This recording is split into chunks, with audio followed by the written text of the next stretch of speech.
Welcome to the Making Moves with Mal podcast. In every episode, you'll hear stories from individuals just like you that are trying to make an impact. They'll share their unique journey and some helpful tips that got them to where they are now. You'll hear conversations with people from all walks of life who are trying to make some moves. Now, here's your host, Mal. Hey everyone, welcome to another episode of Making Moves with Mal. I'm excited here because I've got two guests with us today. I'm going to go ahead and let them introduce themselves. Hey everybody, my name is Robert Marino. I am one of the co-founders of White Oak Homecare. And with me is... Marino with White Oak Homecare as well. Backgrounds in physical therapy. Robert forgot to mention he's a nurse. So yes, registered nurse. That's awesome. That's our background, and pretty much we'll go a little. That's cool, man. So it's White Oak Homecare, and we talked a little bit before we started the podcast here. You guys do basically what home care, but just additional to just home care, right? All the services that... Well, we basically do all the services that your normal average healthcare services do. So we do everything that is non-medical, right? Non-medical. So you have your nurses doing more of the skilled care. Us, we bring people there. They're quality caregivers. Yeah. But they're doing things like meal prep, grooming, bathing. Everything that they need to do on their daily lives to help them, live the best they can within the comfort of their own home. Of their own home, right? Mm-hmm.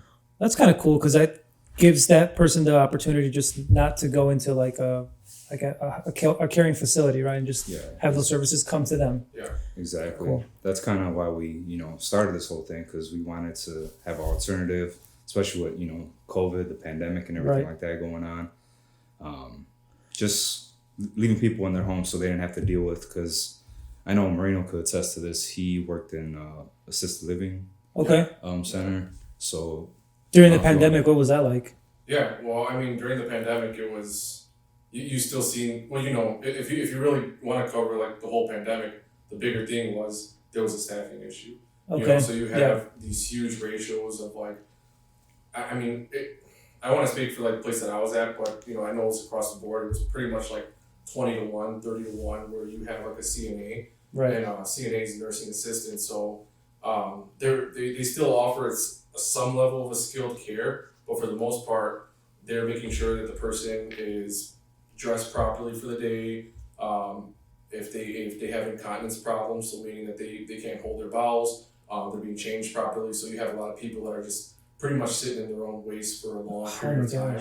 And it's bad because I go in there for therapy, and I see these people and I get them at like, it's already 12 o'clock and you're still in pajamas and not changed, and there's a diaper issue, or there's so many different issues that we kind of encountered. And one thing was that A, you had the staffing issue that you're dealing with, and B, they didn't allow family into those facilities. Oh, right. Yeah. So it was pretty much lockdown, and whatever you got is what you got. So that's rough. So that's why we kind of created it.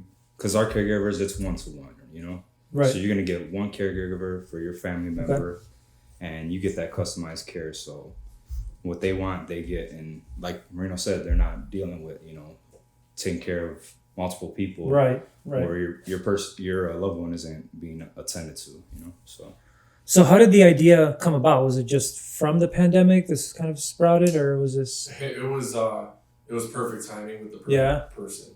Mm-hmm. Okay. Because, me and Robert worked together in the hospital. I still work at St. Catherine's. He still works at St. Catherine's. So, we met a nurse. He was a business owner as well. So his business primarily was, he had a physical therapy.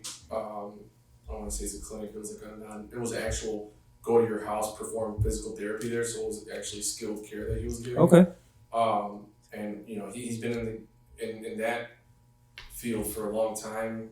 I think he had his business for about like 20 years, and he started this business maybe 5 years ago, and he really put us on, and he was just been like a great mentor. So it was a combination of me and him wanting to run a business and figuring out what would be the best with our wheelhouse of just skills. Yeah. And kind of not have to deal with like insurances, because that's a huge thing to like get familiar with if we're doing like skilled care.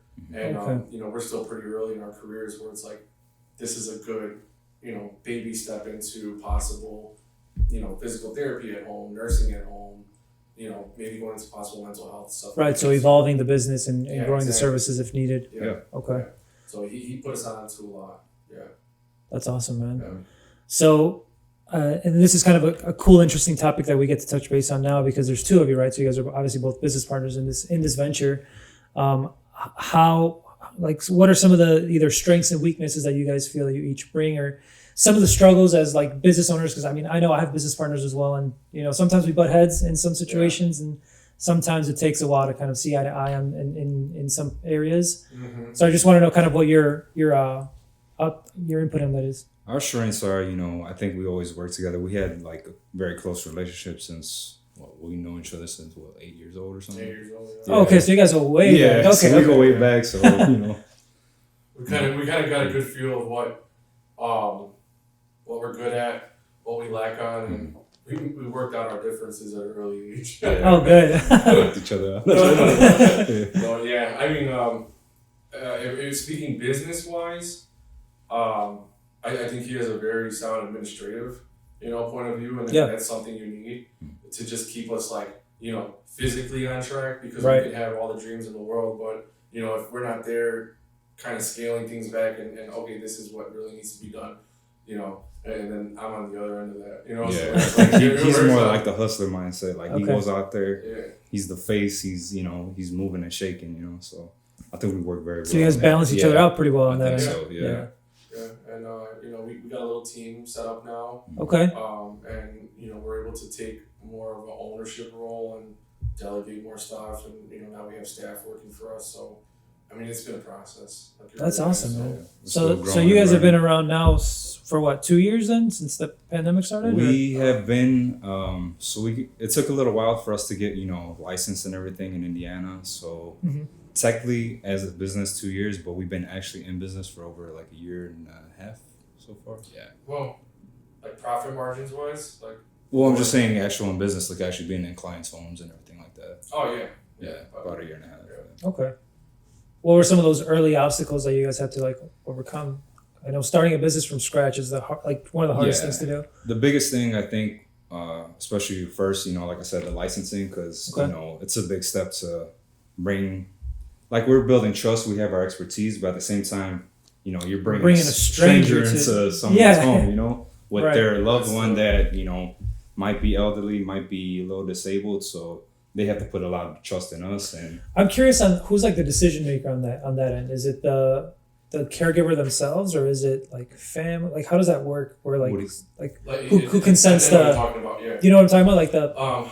It depends, because I came into so many different scenarios where you have one person making all the decisions, and then you later on find all the family, who's really in charge of what. Okay. And that's important, because then we get a chance to actually understand who we're talking to and where we can actually pitch our thing to. But usually it is a joint family venture. Okay.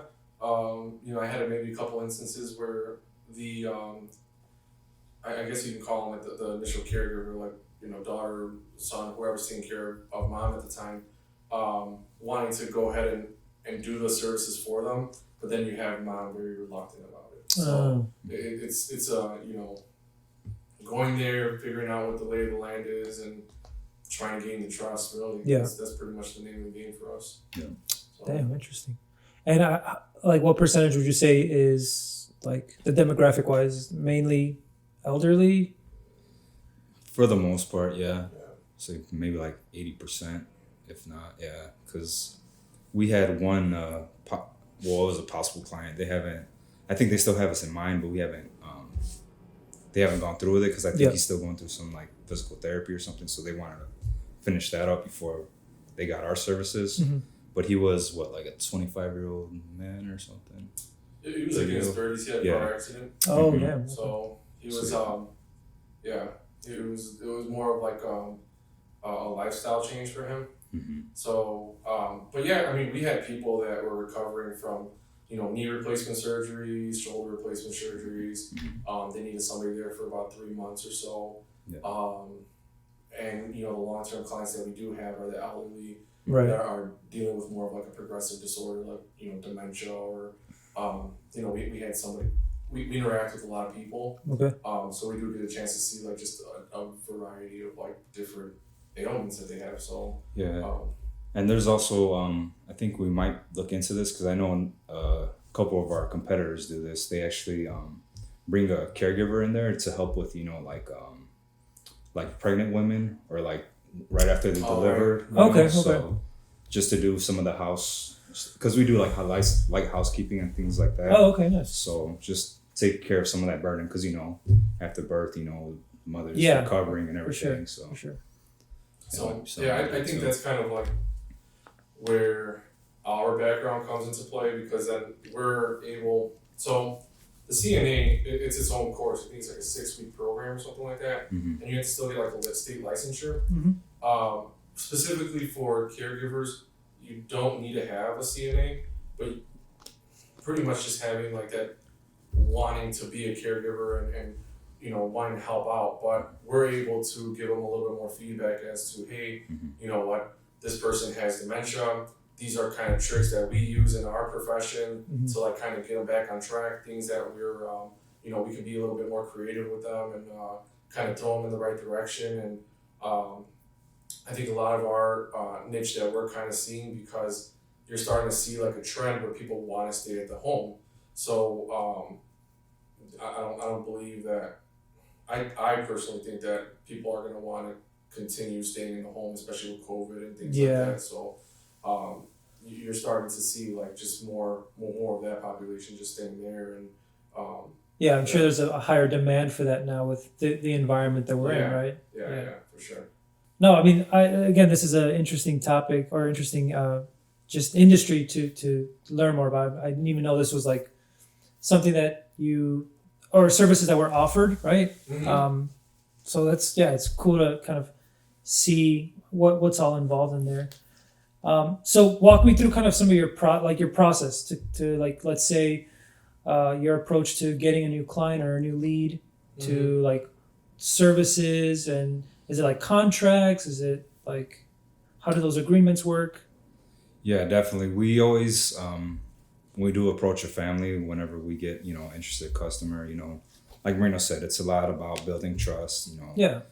Talking a lot with the families. But yeah, eventually we do have a binder, and there's like multiple things we have to go through. You know, like because our thing is, like we said, we want to be very personable, and we want to have as much customized care as you want. Because some people, you know, they might need a lot of help, like, you know, like I said, showers, light housekeeping, cook their meals. But some people would just want to hey, can you hang out with me for a couple hours and watch a movie or something? Oh, you know, okay. so it's like Very individualized. So it's very catered.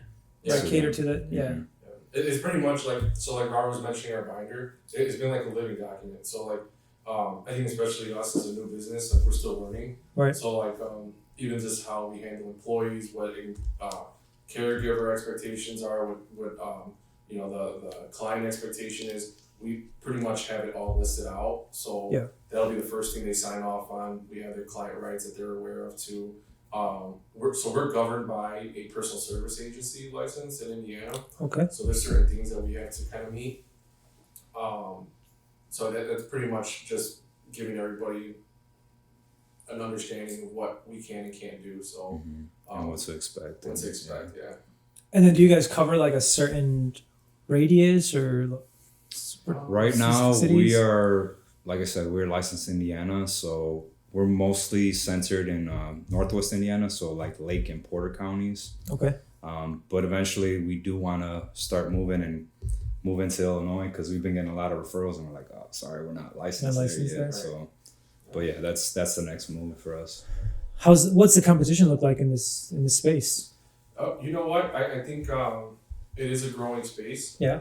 And that's why we kind of make ourselves into a little bit of a niche where we're able to give a little bit more medical background to our caregivers, training wise. Yeah. You know, services, they have to stay the same, but at least they're able to identify what an emergency looks like and how to handle it appropriately. Okay. You know, the biggest thing with our business is how well can we keep maintaining that person's regular day-to-day living, right? So the biggest way that we can do that is by keeping them mobile, making sure that they're safe when they're transferring, giving that caregiver education where this is how you walk with a patient that's considered unstable. I actually have an example with one of our patients that we had. He had a severe stroke. So he went to Mexico, came back, severe stroke. A stroke in Mexico? Or? Stroke in Mexico, drove the plane back. And, strokes are time sensitive. So if you don't see them, right then and there, the decline can just happen instant, just go straight down. So there was not much expectation, lost speech, all that stuff. So with the caregiver there, the expectation was really low because he did have physical therapy coming to the house. But we were able to give good enough instruction to our caregiver saying, hey, we got to get this guy up and moving.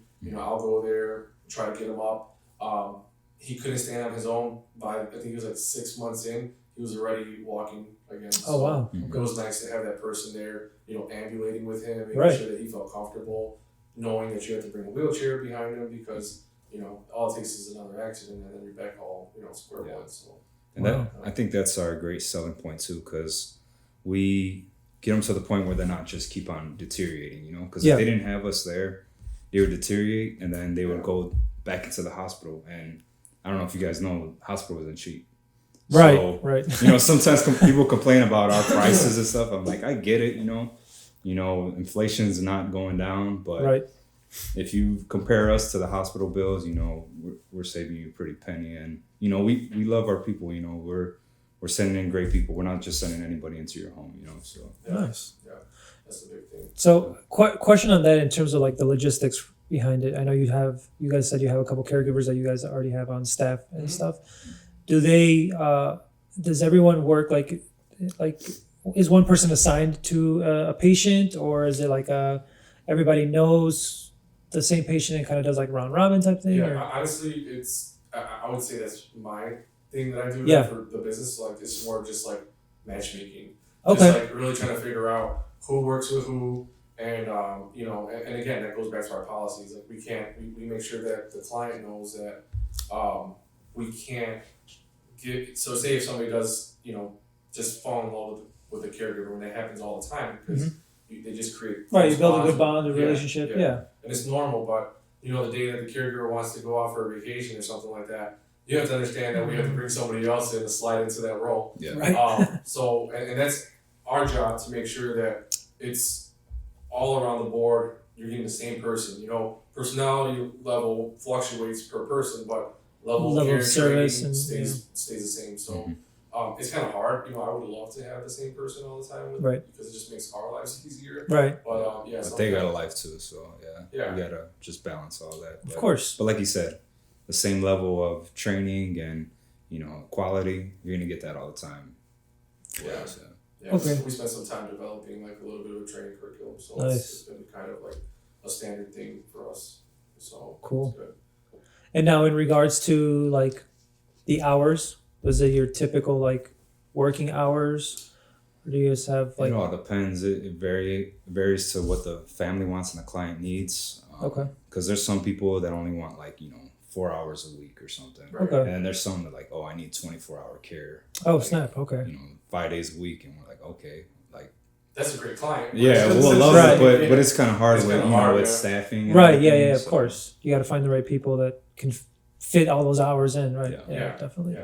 Yeah, but like he said, that's the nice thing about our business is that maybe a client gets to the point where they feel that they can't pretty much fend for themselves like they used to, but they don't need a full assisted living. They don't need to get out of where they're comfortable from, Mm-hmm. living in a house for 30, 40 years and going to an assisted living to start, a whole nother life at a very later stage in life.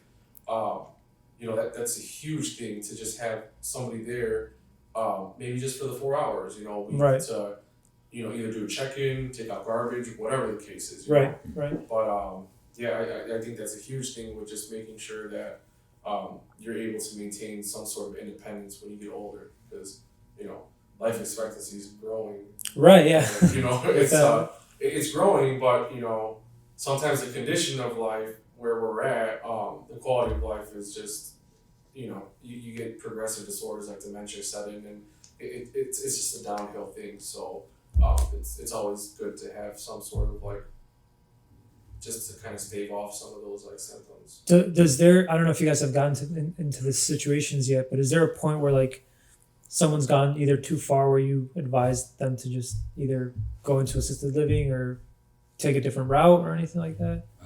We haven't gotten to that point yet, but yeah, definitely if, because we set that boundary right then and there with our caregivers, like, hey, like, I know you might have a close bond with this client, but there's certain things we can't do, right? So yeah, if they need more skilled care or anything like that, then yeah, we would have to talk with the family, like, hey, this is more than our scope of our business. right. So Right. yeah, we might have to look for assisted living or something like that. But Yeah, that's nice because we both work in the hospital. We live in the hospital. We both work in the hospital. basically. You live in the hospital, yeah, right? But we both work in the hospital, so it's just like resources on hand. Like, Yeah. we were able to kind of connect somebody with the home health. It was probably like within a week. So it Okay. was really cool. That's again what makes us different from the market. That it is booming, but it's just the geriatric population right now. I think they said in 2030 is going to be the retirement age is going to be like a third of the population Wow. in the United States. That's wild. like the baby boomers and everything. Right, yeah. Everybody's getting to that spot where they're retiring. And it's just another option. It's always good to have a different option. I feel like. Yeah, I mean, it's part of the economy and supply and demand, right? Like we've got all these businesses like, Uber, Airbnb, all Right, these like, yeah. come to you like a la carte type services. So yeah, you gotta just meet the demand when it's there. Right, because everybody's just like, oh man, it's 88 years old. It's about that time to go to a nursing home. It's like, nah, you have an option. So Yeah. it's good to Better give option. everybody that. Yeah. That's awesome. Okay. Yeah. Now, going back to like the whole business side and running a business, what do you guys think is some of the things that have motivated you to keep going? Because obviously, like I said, I know a lot of business owners, especially in the beginning, you take on so much. There's so many challenges and there's so many things that you discover about the business and the venture and yourself, right? Right. And a lot of times those are the things that make or break a business or a business owner, and can lead you to a different path. So what do you think has helped you guys and motivated you to kind of keep going and keep growing and keep pushing to help elevate your business? I think Marino could attest to this. Like, we just have a strong, Yeah, I was gonna say that. like a high importance put on family. I think that's with like the Latino community Yeah. too. And I feel like, yeah, you should stay close to your family as much as possible. And we can't be there 24/7 because we all have jobs, we all have careers, and but I feel like when our parents get to that age, when we get to that age, I think it's fair to stay in the house close to your loved ones and not. Because there's horror stories, man, with, COVID and everything, people locked down, like, people were, passing away, and you can't even say goodbyes, So Right. Yeah. That's rough. we don't want, more people going through that. And, I think that's what keeps us going. Like, even though we're like, oh, damn, we got our 9 to 5 and this, but at the end of the day, that's what keeps us pushing, so.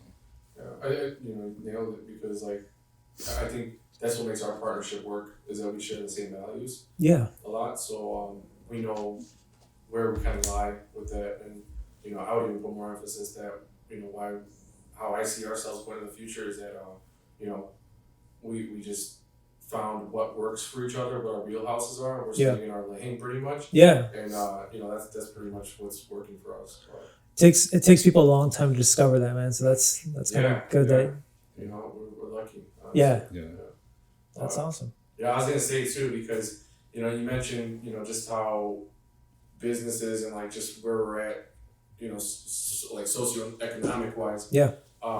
And pretty much just socially, like as a country, where if you were to even go into like a Hispanic population, these services are like not really prevalent in the Hispanic community, and it's kind of funny because like the mentor that we had, he even told us that like I don't have any Hispanic clients, and Really? Yeah, and our clientele is all Hispanic, so I Interesting. it's kind of crazy how that worked out. So I think they're able to see a familiar face, and we're able to kind of a lot of them are Spanish speaking as well. So Okay. It's been kind of crazy how that worked out. Do you think that's culturally, like just because of the culture itself? Yeah, I think so, because I mean, like how Robert was saying, like, I think there is a different family connection there. It's not like you want to make sure that you keep the family tight kind of thing. Right. I just know that specifically for like Latino culture. I'm pretty sure there's other cultures out there that do the same, but I just, it's nice that we're able to service our community and our so it's been working out really well. That's awesome, man. Okay. Do you guys have what is kind of some long term goals with this venture? I think going into other states, possibly, right? Yeah, I would say. Take over the world. That's right. Yeah. But yeah, obviously, just to expand as much as we can, and just keep spreading the. Spreading the gospel. No, spreading the, just spreading the care, because I think, like you said, like a lot of people don't even know that this exists. Yeah, spreading the business. Yeah, I think it's good. You don't see it too much because there's no concrete building either for it. Right. It's like you go to the patient's homes, and it's not like, oh, there's a nursing facility, there's an assisted living. Right. So yeah, it's kind of not too heard about, and that's kind of where we're at right now. Is trying to get spread the awareness. Yeah. Okay. Now, in regards to awareness, and obviously, again, going back to being a business owner and having that business mindset, we all wear a lot of hats, right? As a business owner, there's a lot of things that are involved in running a successful business. For you guys to attain new clients, or how do they come? Like, where do your leads come from typically? Is it referral? Are you doing any sort of marketing, or what are those channels look like? I think our best one is always like word of mouth. Mm-hmm. Got a little snags from like social media. We're using a lead generator too for a while. Okay. But yeah, I think biggest ones are like word of mouth and just talking to people. Yeah, I think that's good to note too, because for us that was like the gold standard, was to go after these leads, and we literally probably got maybe like one semi-client from it. It was like 10% closing. Right. Wow. Okay. So I would just say, like, where if people are thinking about going into a business and one door is obviously not opening, we found our niche with just being very personal with people and just kind of like grassrooting it. Yeah. Whenever we had somebody an opportunity, passed out a card, reached out to people that we knew and that had some close relative with geriatric or an issue, and it's been almost like serendipitous. It just kind of, I don't want to say it fell into our lap, but it's like we were there ready when the opportunities presented itself. I think that was a big part of it. And I think just going with that more personal word of mouth, because that's what we're kind of selling the trust.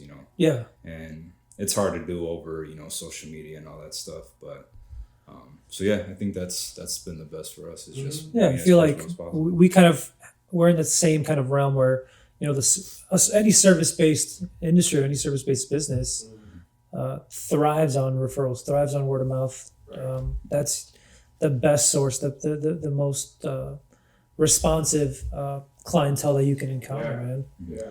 Because good service goes a long way, and it'll be your best form of advertising for sure. We got. I don't want to say we got lucky, but we definitely had the right opportunities going that way. So. I'm very grateful for where we're at. That's amazing. We're grateful for our clients, for the people working for us. I always say it's always been like a storm and then clear skies. A storm and clear skies. Like it's seriously. It's a roller coaster, man. Yeah, the life of an entrepreneur. Every day is different, right? Yeah, I'm telling you, the nicest thing is to give him a phone and be like, "Hey, man, like." The world just fell apart again. Right. What are we gonna You're not alone. You're not alone in this. Yeah. We freak out, and we're just like, all right, let's get back to it. That's awesome, man. Yeah, it's cool. Now, speaking of freaking out and that, what is some advice you would give to somebody that wants to either get into this business or just wants to start their own business in general? Like, what's something that's helped you guys get to where you are? You just gotta keep at it, like how you said, man. Just, you know, the world's gonna fall apart. Panic for like 10 seconds in the corner, and then get back on it, man. Honestly. Go cry in the corner. Yeah, go cry in the corner, close the door, come back out with a smile. Yeah, There you go. Yeah, I mean, honestly, it's been a lot of that, but the biggest thing was I would find a mentor. Okay. Yeah, definitely. Like, that's been the biggest game changer for us, and you know that's a huge shout out to our mentor because he really helped us out, and you know we're all ears and trying to figure out what we can do best. But yeah. I mean, a lot of people don't realize that the mentors give you that learning curve that you otherwise would have just taken you years to learn and develop on your own without that assistance, right? So, I preach mentorship as well, man. That's awesome. Yeah, I can't wait till the day where we can give it back because Yeah. it's so helpful for us. But Definitely. you know, I can tell you 1,000 things though because we actually got connected with I don't even know, was it Hammond Development Center? Mm-hmm. It's kind of local in Northwest Indiana Yeah. in Hammond. I didn't even know about it, but they had pretty much how to run a business school, like, Okay. and it was free, and we're actually still in it. But the whole time you're there, I think it's like a total of 6 months. You're writing your business plan, and you'll start from. They'll bring you teachers from like how to do marketing, how to come up with the logo, what does accounting look like, go into like research to your specific demographic. It's been like That's an awesome resource. Yeah. It's huge, and it's free. You know, and I don't think a lot of people know that there's free stuff out there. Scores and Definitely everything. resources, networking, just Yeah. building that support system, honestly. Yeah. Because honestly, I feel like there's more people that want to help us than hurt. You know what I mean? Like, Yeah. I always feel like that's the case, but at least for us, That's the hard part, just getting yourself out there. Yeah. So, Yeah. If you grind it out enough, the people will come. That's for sure, man. Yeah.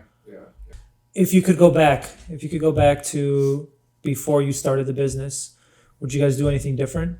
Knowing what you know now, would you do anything different? Like, would the business change at all, or the path that you've taken? I don't think so, man. Because honestly, like how Marino was saying, like it's ever changing, anyways. You know, Yeah. like we're always growing. We're doing it day by day. Like, yeah, we had a great plan, and you know, before we started, but you know, you're not gonna be ready for everything. You know, you kind of gotta roll with the punches, and you know, just get stronger and dodge the next punch next time. You know what I'm saying? So it's like, just keep growing and grinding with it. Yeah. I think the not perfect, always trying to figure things out is like the best spot to be in. Mm-hmm. You know, because I think that's when we were like, "Hey, perfect." You know, I almost feel like we have an example for everything almost now because of what we kind of just been our growing pains. Everything you've encountered, And it's like we were like, oh, we had this great client, and we was like, oh, we're good. You know, like we don't have to worry about this one. You know, like we'll play this on the back burner, and then slowly you'll see the things start turning. You know, so it's like, all right, we're never doing that again. We're gonna stay on top of that. You know, so it's just been it's been a good experience. I can say that. That's awesome, man. Well, this is just the beginning for you guys. You know, you're still in the the infancy stages of the business, so I'm sure more successes will come, and I'm excited for you guys' future with this. Is awesome. Best way to reach you? Where would somebody that wants to learn more about your services? Best way to reach you guys? We have our website, whiteoakhomecare.com. Okay. If you wanted to email us directly, I would go to carerep@whiteoakhomecare.com. Okay. And then Social medias or anything? Anything you want to Social plug? media too, White Oak Home Care. White Oak Home Care? At White Oak Home Care, so it's just all one word. Mm-hmm. Phone numbers, everything should be in our social media, or social media and the website. So, but the and we're email, on Facebook as well. Yeah, Facebook. We're working on developing our marketing plan, like revamping things. So yeah, we're in the process of making things a little sharper, but all of our info is on our website. Awesome, man. Cool. Well, this was a great conversation. I definitely learned a lot about this industry just as a whole. And even again, this is all new to me, so this is awesome, very exciting. Yeah. So I appreciate you guys for taking the time to come out and share your story with us. And Thanks for having me. wish you guys the best, man. Thank you guys for listening, and we'll catch you next time.